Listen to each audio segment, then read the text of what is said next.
and welcome to episode 17 of the H-Bomb and J-Rock unboxing show. I'm Henry H-Bomb Higgins. And I'm Josh J-Rock Higgins. And today, as promised, we're looking at the Ultimate Goblin Build-a Figure from the Marvel Legends Infinite series. We're going to do this in two parts, so this is part one, obviously.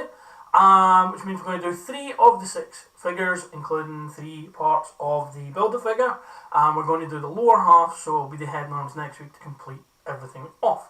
So, J-Rock, which ones are we going to be doing today? So, the 3 figures are Superior SpiderMan.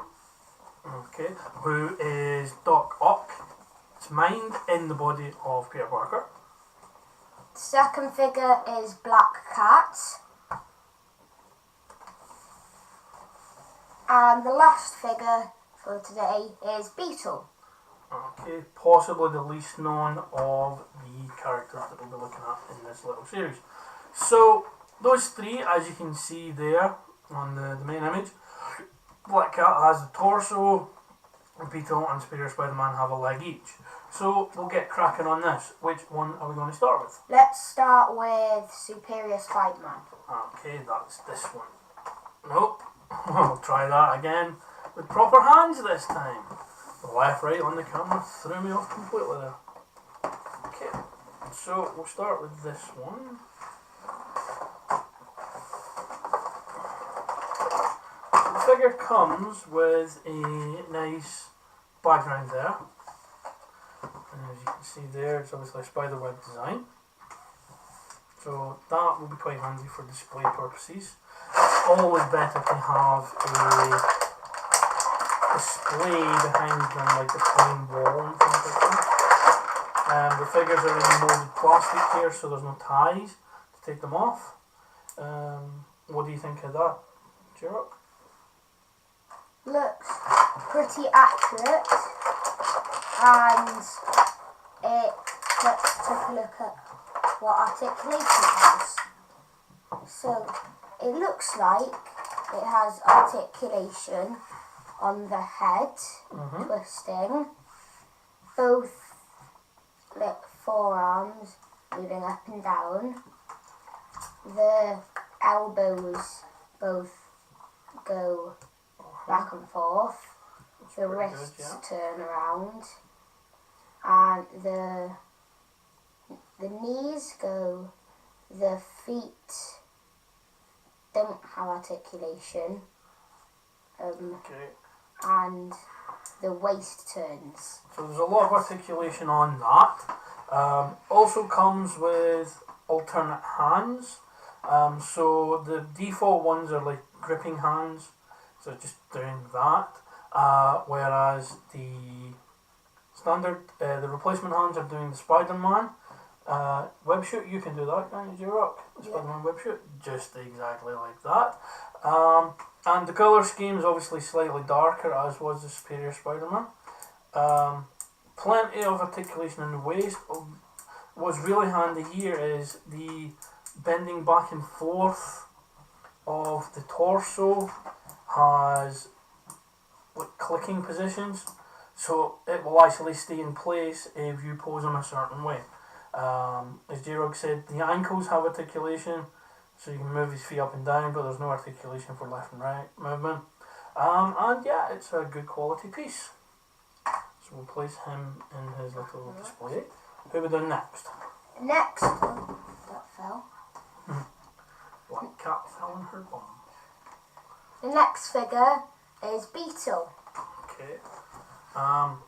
As stated, possibly the least well known of the figures in the set.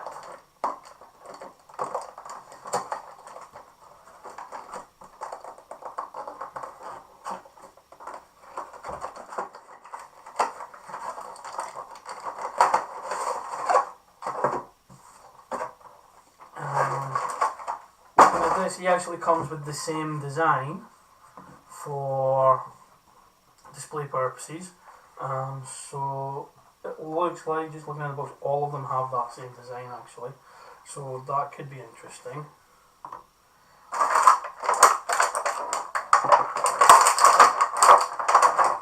So Beetle, not to be confused with Blue Beetle from DC, although they're both Beetle and wearing like armoured suits. Again, articulations exact same as was in the previous figure there. So it looks like that's going to be generic articulation across the range.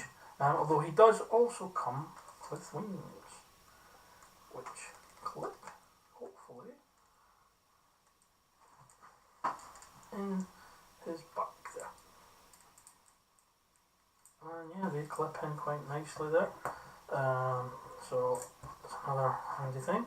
And yeah, that is quite a nice little figure there. And he comes with the left leg. Now, a lot of people looking at this think that's very Hulk. But if you've seen Ultimate Green Goblin, you'll know why. Not being familiar with Beetle as opposed to you are with all the other characters, J-Rock, what do you think of him?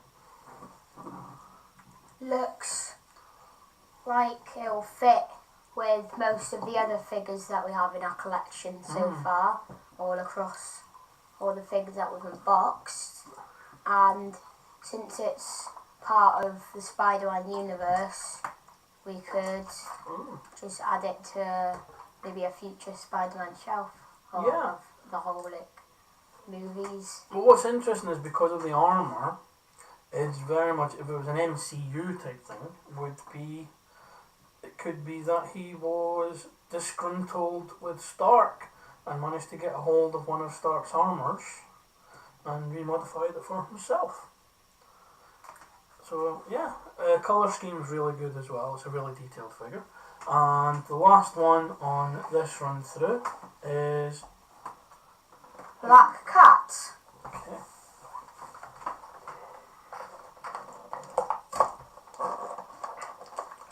Also known as Felicia Hardy. She was briefly featured in the Amazing Spider-Man series, but not as Black Cat. She was Felicia Hardy, and she was actually going to be a different person altogether. So with this one, do you want to talk us through this one, Josh? Yeah. So first of all, yeah, the display cabinet is the same. And just in the first episode, if you remember, we did actually unbox Black Cat, didn't we? Yeah. But that came with a Spider-Man figure. This, however, just comes with itself and the torso for Ultimate Green Goblin. Okay, and what does it have as an accessory there? A whip. What's interesting about the whip though? It has like 3 hooks on the end. Which are like cat's claws. Yeah. So with that, what could you use that for, other than whipping? Use it for hanging onto walls or climbing it, yeah. So you're not too familiar with Black Cat, are you? No. But would you say she's comic book accurate from what you've seen? From what I've seen, yes. Okay. It's a lot like the comic book and that other one. Yeah. Nice mask, outfit with the fur trim, white hair. So yeah, pretty good figure there. So that's the first 3 in that collection. So we're left with this. Would you like to piece that together then? So it looks like this leg is the right leg. As opposed to the wrong leg. Dad jokes. Which aren't usually funny, but that one maybe. It looks like it doesn't just click in like other ones. You actually have to put quite a lot of force into it. The next leg.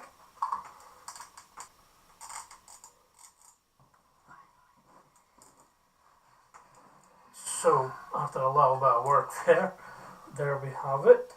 So, it's very, as you say, Incredible Hulkish at the moment. If I hadn't said what the Build-A-Figure was going to be and you weren't aware, it'd be very easy to mistake that for Incredible Hulk. But once we get to the next section, then that will definitely not be an issue. Again, not being too familiar with the Ultimate Universe, what are you thinking of this one? Because you know Green Goblin, don't you? Yeah, I've seen Green Goblin in obviously the SpiderMan films, and I'm sure I've seen it in one of the comics that I've had before. But so he looks nothing like this, does he? No. Yeah. But since it's here, let's just run over the articulation on what we have at the moment. Oh, good idea. So, since we've only put the legs in, it's only articulation on the knees and the feet. A lot of articulation in the feet though. Yeah, it turns. So it could be a lot of easy ways to pose them. Yeah, turn to the side and moves up and down on both feet. So, as it stands at the moment, that is part 1 of the unboxing for the Build-A-Figure Ultimate Green Goblin. So we've seen Spider-Man, Beetle and Black Cat, along with the 2 legs and the torso. So, what do we have to look forward to next week? Next week, we are taking a look at Carnage. Yeah, Carnage, a very popular villain, and one that is rumoured to be appearing in the upcoming Venom film from Sony, that may or may not be part of the MCU, depending on who you speak to and on what day of the week you're speaking to them. The other figure that we have is just Spider-Man from the Amazing Spider-Man 2 suit, as you can see here. And the last figure is the Amazing Spider-Man 2 film version of Electro. Who was a wildly different interpretation from the standard one in the DC, the Marvel Comics. More akin to the Ultimate version there as well. But I actually enjoyed that version of Electro. Film itself wasn't all that. It had a lot of positives. Was a little disappointed that the spin-off of the Sinister Six ended up being cancelled, because the little teaser they were released for that, showing like the weapons of all six, was really, really well done. But that's a story for another time. As it stands at the moment, thank you very much for watching. Thank you very much, J-Rock, for being an awesome co-presenter again. And we will see you again in 7 days' time with episode 18 and part 2 of this little show. Thank you very much, and it's goodbye from me. Goodbye from J-Rock. Bye-bye.